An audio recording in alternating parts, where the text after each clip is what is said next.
Welcome channel, मैं दिव्या और welcome back. तो फिर मैं आज आप सबके लिए स्टडी वाली वीडियो लाई हूँ, वो भी क्लास 5th केवी केंद्रीय विद्यालय। तो फिर हिंदी का पहला चैप्टर लाख की रस्सी की मैं वीडियो लाई हूँ। तो फिर पहले देख लीजिए, ये वाली आपकी बुक, इसका पहला चैप्टर। तो फिर लेट्स स्टार्ट द वीडियो। पहले हम लोग चैप्टर निकाल लेते हैं। तो फिर ये आपका आ गया लाख की रस्सी। मैंने इधर मतलब डिक्टेशन के लिए हार्डवर्ड, ये सारे हार्डवर्ड हैं, आप इसको डिक्टेट कर सकते हैं। तो फिर आप वीडियो पॉज करके भी देख सकते हैं। तो फिर हम लोग रीडिंग करना शुरू करते हैं। लोनपोगार तिब्बत के 32वें राजा सोनफोगेन सेन गनपो के मंत्री थे। ये जो तिब्बत है, ये एक मतलब सिटी या फिर शहर है।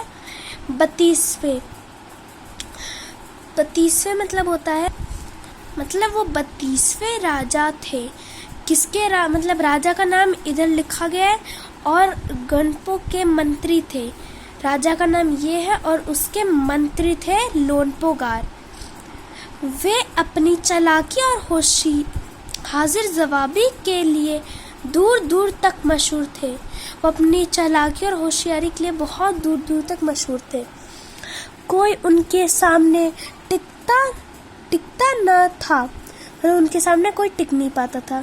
चैन से जिंदगी चल रही थी, मगर जब से उनका बेटा बड़ा हुआ था, उनके लिए चिंता का विषय बना हुआ था। मतलब एकदम अच्छी जिंदगी चल रही थी, लेकिन जब उनका बेटा बड़ा होते गया तो फिर उनको चिंता होने लगी। कारण यह था कि वह बहुत भोला था, होशियारी उसे छूकर भी नहीं गई थी। मतलब वो बहुत भोला भाला सीधा साधा सा था, और होशियारी मतलब उसे छूकर भी नहीं। ये मतलब ये एक मुहावरा है। इस मुहावरे का अर्थ है कि मतलब उससे होशियारी बिल्कुल भी नहीं आती, होशियार बिल्कुल भी नहीं है। लोनपोगार ने सोचा, मेरा बेटा बहुत सीधा साधा है। मतलब लोनपोगार ने सोचा अपने मन ही मन कि मेरा बेटा तो बहुत एकदम सीधा साधा सा है, मेरे बाद इसका काम कैसे चलेगा। मतलब जैसे कि डेथ हो जाएगी राजा की, तो फिर इसका काम कैसे चल पाएगा अकेले। एक दिन लोनपोगार ने अपने बेटे को 100 भेड़े देते हुए कहा। मतलब लोनपोगार ने अपने बेटे को 100 भेड़ दिए, लाइक शीप पता है आपको, भेड़ देते मतलब दिया, और बोला उनने, तुम इन्हें लेकर शहर जाओ, मगर इन्हें मारना या बेचना नहीं। मतलब उसने लोनपोगार ने कहा कि ये जो भेड़ मैं तुम्हें दे रहा हूँ शहर ले जाने को, इसे तुम्हें ना मारना है ना फिर इनको बेचना है। लेकिन इसके साथ 100 के जौ बोड़ों के साथ, वरना मैं तुम्हें घर में नहीं घुसने दूंगा। मतलब शीप जो भेड़ है, उनके साथ उसको 100 के जौ बोरे चाहिए। मतलब जौ मतलब होता है, मतलब 100 तो मतलब पता होगा लाइक 100, और जौ मतलब जैसे कि आटा गेहूँ मोटा अनाज होता है ना, उसको बोलते हैं जौ।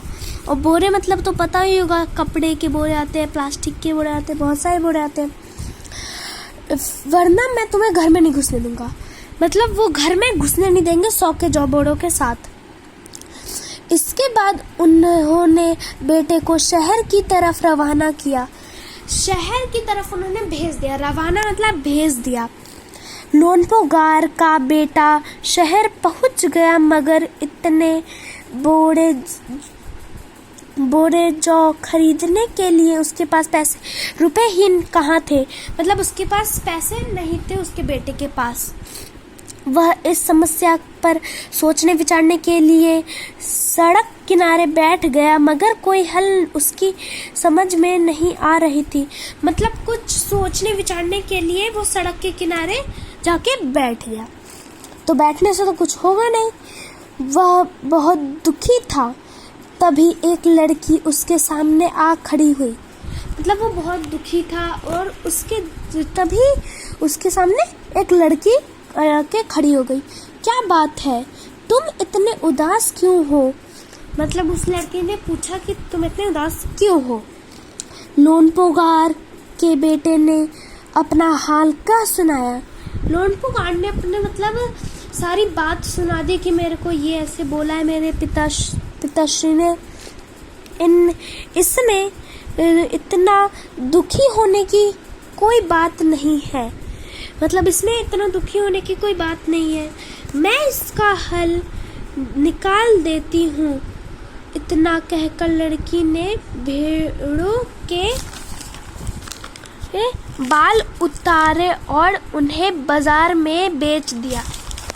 तो फिर इधर है कि मैं इसका हल निकाल दूंगी और मतलब लड़की ने कहकर बोला कि भेड़ों के बाल उतारकर उसने शहर में बाजार में बेच दिया। जो रुपए मिले उसने उससे 100 के जौबोरे खरीद लिए। लोनपोगार के बेटे को लगा कि उसके पिता बहुत खुश होंगे। मतलब उसको लगा कि उसके पिता बहुत खुश होंगे, मगर उसकी आप बीती पर उन्होंने ध्यान नहीं दिया। वे उठकर कमरे से बाहर चले गए। मतलब उसने अपनी आप बीती सुनाई। आप बीती मतलब अपनी मतलब जो उसने करा था, मतलब अपने से तो नहीं करा था, उसके पास होशियारी उसको आती नहीं थी, मतलब उसके पास थी नहीं होशियारी। तो फिर उसके पापा लोनपोगार कमरे से उठ के चले गए।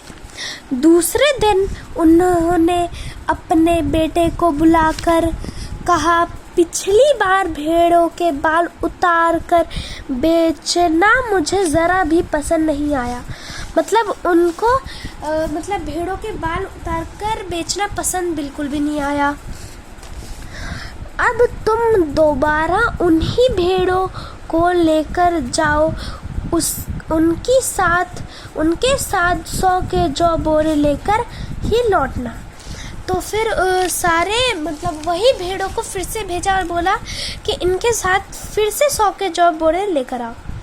तो फिर ये वीडियो ज़्यादा लंबी नहीं करनी चाहती मैं, तो फिर इसी के साथ इधर ये ख़त्म होती है। नेक्स्ट वीडियो जल्दी आएगी, तो फिर सब्सक्राइब द वेस्ट को। आपको ये पसंद आई है, आपके लिए बहुत हेल्पफुल होगी। मैंने पूरा समझाया है इस वीडियो को। तो फिर नेक्स्ट वीडियो में मैं इसकी रीडिंग कराऊंगी आगे और इसके न्यू वर्ड्स और क्वेश्चन आंसर। बाय।